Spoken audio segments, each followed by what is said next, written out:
and turn that into fapping.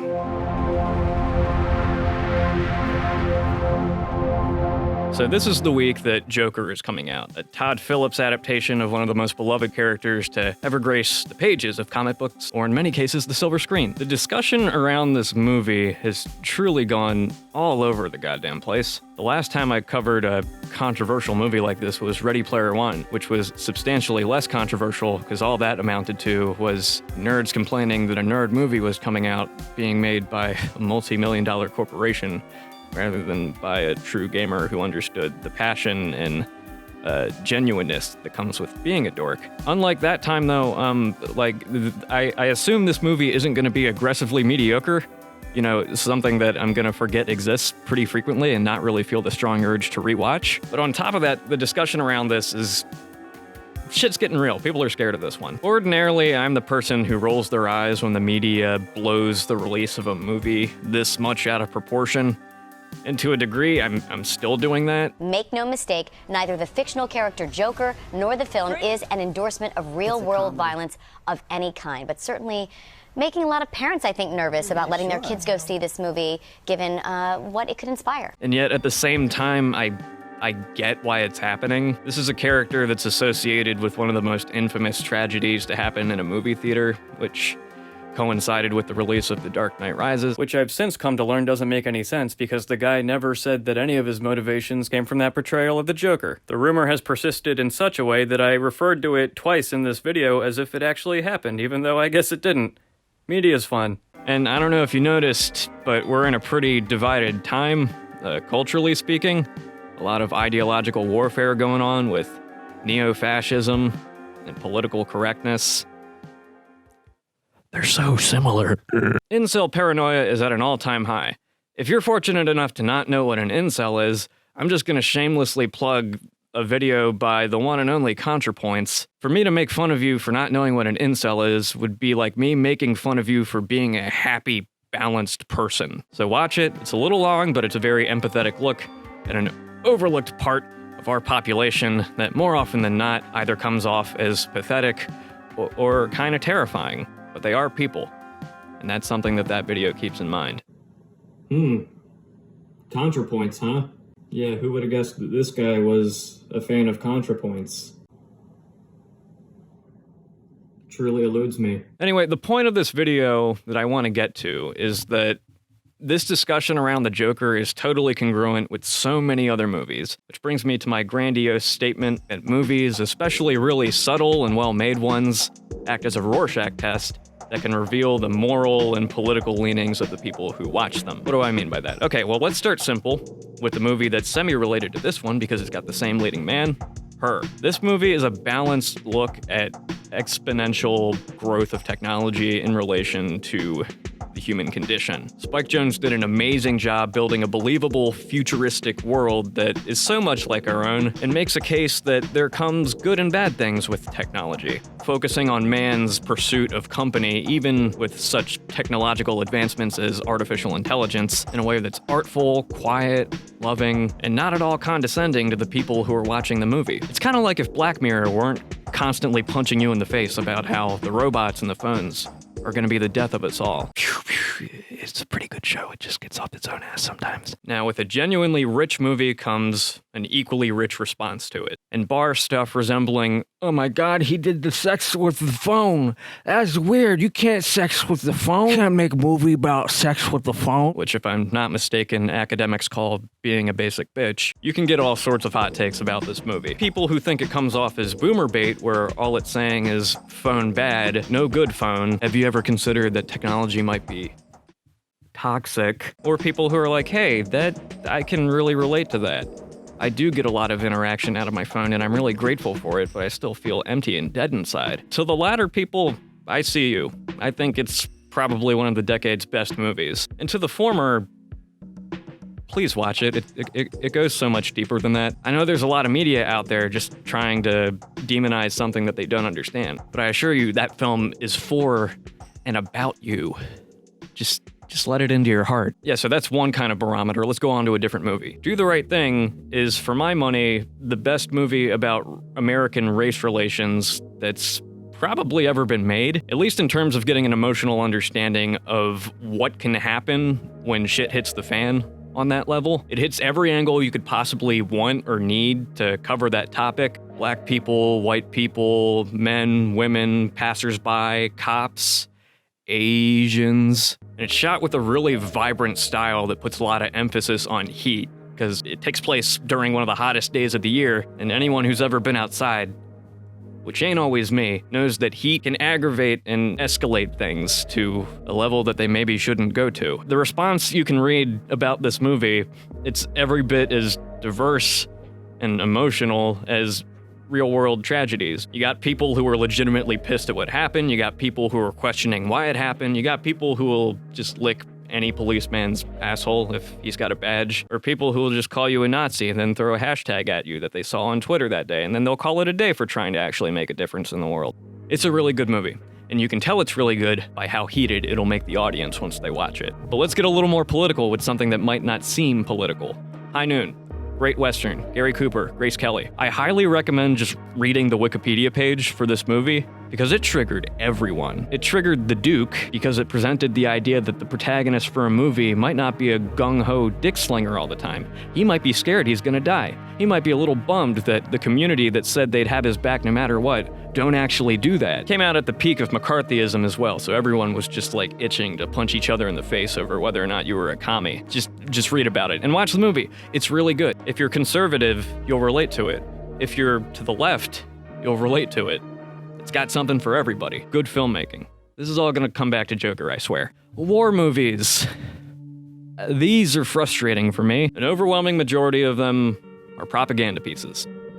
That's just fact. World War II in particular, it cranked out so many with the express purpose of hyping up our boys to go do the nasty with boys in another country. You'll find some legitimately good explorations of morality and patriotism and ethical duty in the face of crisis. I'm not saying that there aren't good war movies from any given period in history, but an unfortunate matter of fact when it comes to this genre is that it's glorifying one side or another in some capacity. That is, unless it's really subtle. All Quiet on the Western Front, Apocalypse Now, Paths of Glory, Platoon, and the true masterpiece of the genre, Saving Private Ryan. This is a dope-ass movie because it's thrilling, it's horrifying, it humanizes every conceivable angle in the conflict.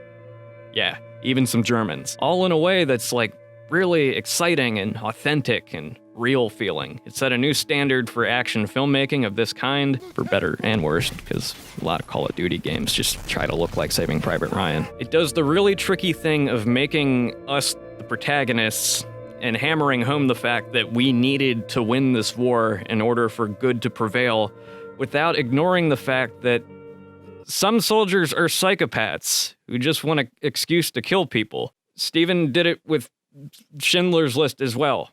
It made the point that, hey, these really successful guys in uniform in some countries, if they didn't have that, they'd probably be a serial killer elsewhere. It doesn't get that extreme, but it gives us these moments, especially throughout the first 20 minutes of the movie where the shit's really hitting the fan. You got blood and guts spilling out of people's bellies. You got people getting blown apart, picking up severed limbs. The Allies are getting all sorts of fucked up in that D-Day sequence.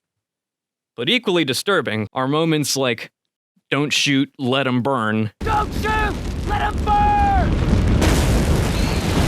In this really cute scene that, unless you have context, will just be like, oh, that was bizarre and strangely cruel for our side. No, it plays on the fact that we don't have all the details when we're forced to fight each other sometimes, and we might end up killing people who didn't need to be killed. This to say, it's a nuanced movie. It's a really good movie. It's one of the few films that legitimately makes me proud to be an American without necessarily thinking we're the greatest country in the world and that true manhood is proven on the beaches of Normandy. American men are getting soft. We have less testosterone than our fathers, and even less than our grandfathers. We owe it to them and ourselves to fight back without the king for force factor. A quick aside, if watching this movie prompts you to go online and post a meme like this, a valiant effort.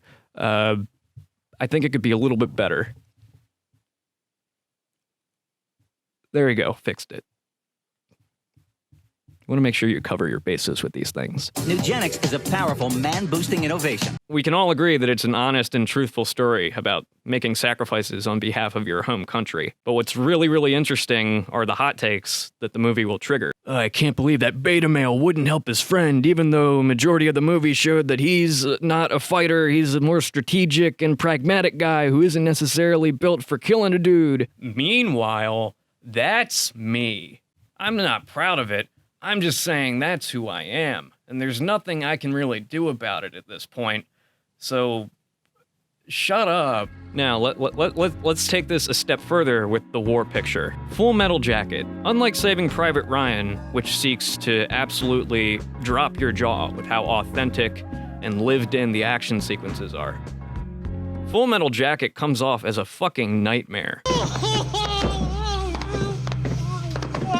The entire, first chunk is about showing you how messed up and psychologically torturous the recruitment and training process is. Some people can do it. Some people make it through the process and are, well-equipped fighting machines who will do whatever it is you want of them. Other people aren't, and it's these people who you should be really worried about. And then even when you get to the Vietnam sequences, there are situations where you're rooting for them, you want them to survive, but the takeaway for this movie is very overtly, yo, this shit sucks.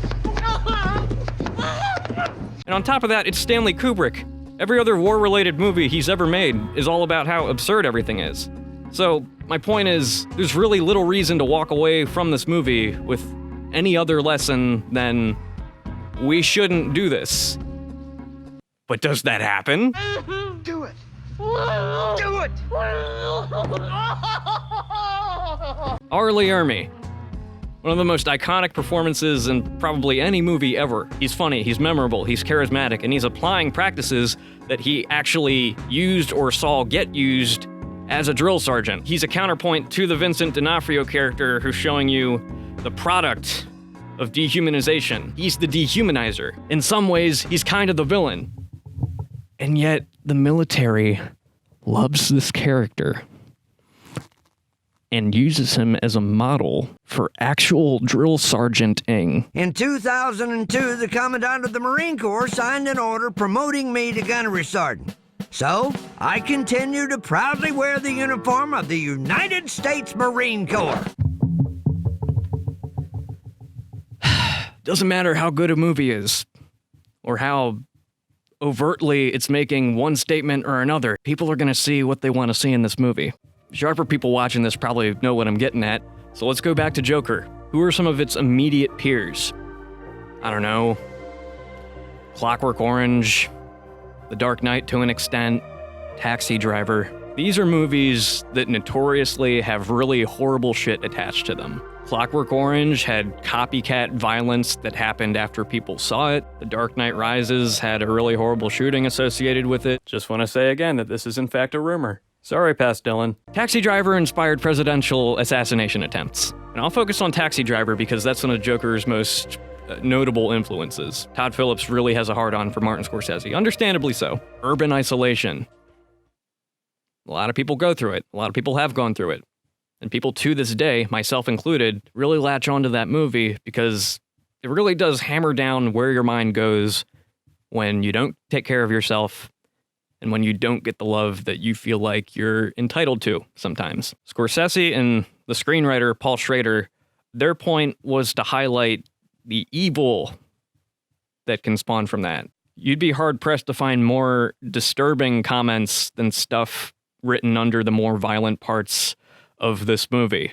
Oh, it's just people cleaning up the streets, or oh yeah, New York was really that bad and I wish that this would have happened. Yeah, Death of the Author, I too watch BreadTube. That doesn't mean I'm not allowed to be frustrated when people are just proactively avoiding the truth that the artist is trying to find within their work, but it's inevitable. So what's my point here? Regardless of what I think of the Joker, I'm not going in rooting against it for feeding the inner fantasies of incels or the socially unfortunate or whatever the fuck you want to call them. Because as was the case for Taxi Driver, yeah, I might have latched onto it when I was younger, but it served as a tool for understanding that we have problems sometimes. And it's better to address it and highlight just how ugly and concerning it can be, rather than just being like, oh, this is outrageous, we can't show this, there's children. Think of the children. Think of the mentally disturbed. I'm disturbed! We're disturbed, we're disturbed, we're the most disturbed. Because people are just gonna see what they're gonna see, no matter how transparent the message is. So I'm gonna see Joker. I'm admittedly rattled enough that part of me is like, I don't want to be hurt when I go to see a movie. And it's sad that this is where my mind has wandered. The world's in such a state where that's a thing for some people. But for the media to go after it like they have, it almost seems like they want something to happen, which is really unnerving and disgusting to me personally. So, that's the end of my video. Thank you for watching. Thank you for indulging this new, simpler format. Hopefully simple. I'm gonna slap myself on the wrist something fierce to make sure I don't overcomplicate this, because that's not the point. I am a content creator now. It's assuring to know that I can talk about these things with a minimal script, because when I write, I like indulge. I was trying to write a script for this thing and realized, oh, I'm naturally inclined to just write more than I ever should for something that's supposed to be made in a short amount of time. But you live and you learn, much like Sonic the Hedgehog said. Thank you for watching. I'll see you next when I see you next.